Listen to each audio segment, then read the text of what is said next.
Fatosnano nuk jeton më.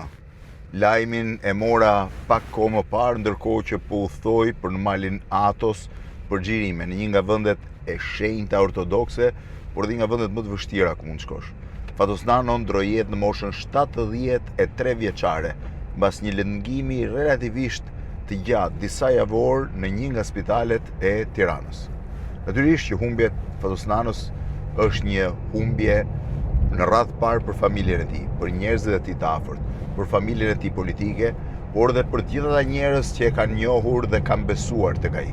Është një humbje edhe për mua personalisht, që e kam njohur që prej një kohe kur ai ende nuk ishte njeri politik, në një nga lagjet e Tiranës shumë pranë shtëpisë ku jam rritur dhe unë, dhe më pas kam pasur një lidhje të gjatë dhe të vazhdueshme me të për arsye të profesionit dhe të qenit në të njëjtat po quaj angazhime.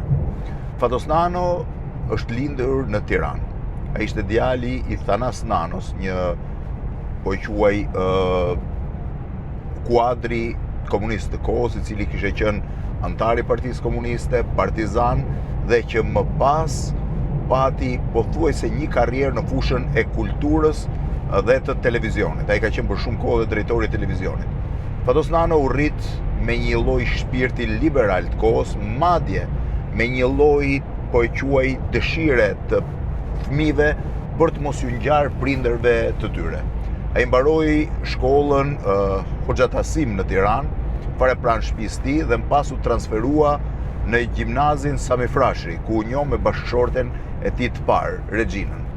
Si gjimnazist, ai kujton një episod që është përjashtuar rreth një vit nga shkolla, më pas ka marrë pjesë në për aksione, ka qenë një student shumë i mirë, ishte i njohur si shkëlqyer i anglishtes, frëngjishtes, italishtes dhe padyshim një ndër njerëzit më inteligjent që un kam takuar. Më pas u transferua në fakultetin ekonomik ku mbaroi studimet dhe qëndroi në disa kohë në Elbasan, mos gaboj, në zonën e metalurgjikut, në një dy kooperativa, dhe më pas kaloi dhe u fut në sistemin e Komisionit Plan i Shtetit dhe në fund në Institutin e Studimeve Marksiste-Leniniste, që në atë kohë drejtoi nga bashkëshortja e diktatorit Enver Hoxha, Nexhmije Hoxha. Fatosnano në vitet e komunizmit filloi të identifikohej si një ekonomist i ri, pak më modern, ndryshe nga ekonomistët e ngurtësuar të ekonomisë planifikuar socialiste. Në vitin 1990 ai filloi të shihej si një lloj shprese brenda të majtës shqiptare. Në atë kohë ai bëri udhëtimin e tij të parë në Greqi bashku me Gramos Pashkon, me të cilin ishin miq dhe më pas do ishin kundërshtar politik, dhe në Gjermani bashku me një grup që tentoi të merrte informacionet kryesore se si mund të orientohej ekonomia shqiptare që të mos vuante më problematikën që ajo kishte. Në vitin 1991, unë që e njoh dhe e kam njohur dhe më parë, por në vitin 1991, për shumë shqiptar, Fatosnano u shfaq papritur si zëvendës kryeministër. Zëvendës kryeministër i Adil Çarçanit, kryeministrit komunist të kohës. Ai qëndroi fare pak kohë zëvendës kryeministër, sepse në 22 shkurt të vitit 1991, mbas rrëzimit të monumentit Enver Hoxhës dhe mbas shkarkimit të Fatosnanos, mbas shkarkimit të Adil Çarçanit nga Ramizalia, Fatosnano u zgjodh kryeministër i Shqipërisë. Kryeministër në moshën thuajse në atë kohë pa mbushur 40 vjeç, pra 38-39 vjeçar. Fatosnano 39. Fatosnano erdhi si një kryeministër ndryshe. Shenja e tij e parë që i ran sy studentëve që ishin protesta, përfshirë dhe mua, ishte fakti që mbas shpinës tij u zhduk përkthyesi. Shqipëria pati për herë të parë një kryeministër që fliste rrjedhshëm gjuhët kryesore komunikuese të Europës, por edhe të botës. Ai qëndroi kryeministër deri në zgjedhjet e 31 marsit vitit 1991, kur kandidoi në Tiranë dhe vetëm në raundin e dytë arriti të fitojë duke u bërë i vetmi përfaqësues i Partisë Punës që fitonte zgjedhjen në Tiranë dhe hynte në parlament, por dhe këtë me balotazh. Ai u rizgjodh kryeministër, ndërkohë që Ramizalia u rizgjodh president, por një greve bashkimeve profesionale të Shqipërisë e bllokoi dhe mbas 2 muajsh u detyrua të jepte dorëheqje. Në qershor të vitit 1991 ai u largua. Por vetëm një javë mbas largimit nga kryeministri i Shqipërisë, këto ishin dy qeveritë e para Nano, ai u zgjodh kryetar i Partisë Socialiste të Shqipërisë. Zgjedhja e tij kryetar i Partisë Socialiste u bë me përkrahjen e disa prej liderëve socialistë që shihnin te Fatosnano, njëri modern të ri që mund të ndërtonte një të majtë të ndryshme nga e majta tipike e Partisë Punës që vinte nga vitet e komunizmit. Ai u zgjodh kryetar i Partisë Socialiste në vitin 1991, qershor vitin 1991 dhe u largua nga Partia Socialiste në shtator të vitit 2005. Në vitin 92 ai humbi zgjedhjet, por futi në listën për deputet dy të rinj që nuk i kishin mbushur 22 vitet, Pandeli Majkon dhe Ilir Metën. Ai hapi partinë për njerëz liberal, kryesisht intelektual, të cilët do krijonin një imazh krejtësisht ndryshe nga ai i Partisë së Punës së Shqipërisë.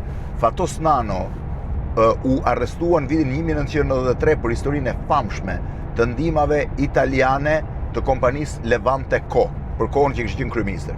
Ai bëri 4 vite në burg, në burgun e Bënçës, ku unë kam takuar në qershor të vitit 1995. Ishte takimi im i parë me të, pasi kisha shkëmbyer disa letra dhe patyshim pasi e njihja prej një kohe të gjatë. Në vitin 1997, me fillimin e protestave të vitit 1997, ai u soll në Tiranë me një helikopter dhe në natën e 13 marsit vitit 1997 ai doli nga qelia. Ishte vetëm ai dhe Ramiz Alia që nuk pranuan të largoheshin nga qelia me gjithë urdhrin e drejtorit burgut, dhe drejtori i burgjeve i shoqëroi me autoambulancën e burgut të dy në shtëpi. Ai u largua derisa presidenti Berisha dekretoi një falje për të dhe më pas mori dhe pafajësinë në një proces gjyqësor të mëvonshëm. Në shtator të vitit 1997, ai u zgjodh kryeministër i Shqipërisë me një shumë thuajse me 2/3, por ai vendosi ta qeverisë të Shqipërinë bashku me Partinë Social-Demokrate dhe Partinë Aleanca Demokratike. Madje tentoi të afronte edhe republikanët, por ata nuk pranuan. Ai qëndroi kryeministër i Shqipërisë për një vit, por u rrëzuar në vitin 1998 mbas vrasjes së Azem Hajdarit. Ishte një kryeministër liberal, një kryeministër që tentoi të ulte tensionet e një Shqipërie në konflikt të frikshëm dhe të armatosur të vitit 1997. Po atë vit, në janar të vitit 1998 dha dorëheqjen, pra në tetor 98, dha dhe dorëheqjen nga kryetar i Partisë Socialiste të Shqipërisë. Por në vitin në vjeshtën e vitit 1999 ai rikandidoi sërish për kryetar i Partisë Socialiste. Në një kongres shumë tensionuar dhe shumë të përfolur, ai fitoi kundrejt Pandeli Majkos me vetëm 30 dhe ca vota, duke rikonfirmuar ardhjen krye të partisë. Menjëherë pas saj ai nuk u bë kryeministër, por zgjodhi kryeministër Ilir Metën, zëvendës kryeministrin e Majkos. Qëndroi me Metën deri në zgjedhjet e vitit 2001, ku midis tyre pati përplasje politike. Edhe pse Meta u zgjodh kryeministër u rizgjodh kryeministër, Fatosnano e rrëzoi atë në një betejë epike që njihet në atë kohë si katarsisi i famshëm i Partisë Socialiste. Ai erdhi më pas si kryeministër në vitin 2002 mbas një marrëveshje me Metën dhe një takimi të gjatë në Korfuz midis tyre, dhe qëndroi si kryeministër i Shqipërisë deri në vitin 2005. Në vitin 2001 ai u nda nga bashkëshortja e tij Regjina dhe u martua me Joana Nanon, një vajzë që e kishte njohur gjatë atyre viteve. Deklaratën e parë të ndarjes e ka bërë në emisionin Opinion, kur deklaroi: "Morali im është i tillë, unë një lidhje të dështuar i them stop." Lidhja ti me Joanën i solli një ripërtëritje edhe emocionale. Ai qëndroi si kryeministër nga viti 2002 deri në vitin 2005, ishte hera e tij e fundit si kryeministër i Shqipërisë. Në 3 korrik të vitit 2005 humbi zgjedhjet përballë konkurrentit i tij tradicional, Sali Berishës, kryetarit të Partisë Demokratike, dhe sipas një premtimi që kishte bërë në emisionin Opinion në shkurt 2005, kur deklaroi: "Nëse e humb zgjedhjet, unë do të largohem", ai vendosi largimin nga Partia Socialiste. Që nga ajo kohë tentoi të rikthehej si president i Shqipërisë në vitin 2007, më pak në vitin tentoi dhe në vitin 2009 të gjente një pozicion, por në fakt nuk bëri asnjë lëvizje tjetër politike. Qëndroi në shtëpinë e tij me njerëzit e tij. Dalja e tij e fundit publike është intervista që dha në Opinion në dhjetor të vitit 2020 me rastin e 30 vjetorit të transformimeve demokratike në Shqipëri. Ishte intervista e tij e fundit, ishte dalja e tij e fundit, po themi, me një qëndrim politik dhe publik, ishte një lloj testamenti i tij politik. Fatos Nano ndroi jetë sot. Unë dua të ngushëlloj të gjithë të afërmit e tij, dua të ngushëlloj të gjithë njerëzit që e kanë njohur, familjen e tij, por edhe të gjithë ata njerëz që besuan te ky politikan liberal dhe që më shumë se kushdo tjetër ndau pushtet në Shqipëri. Humbja e tij është një humbje, pavarësisht se ai ka vendosur, po e quaj portretin e tij në historinë postkomuniste të Shqipërisë. Ishte i pari që transformoi një parti tipike komuniste në një parti socialiste moderne, madje shumë liberale se sa kjo që është sot. U presh në paqë Fatos Nano.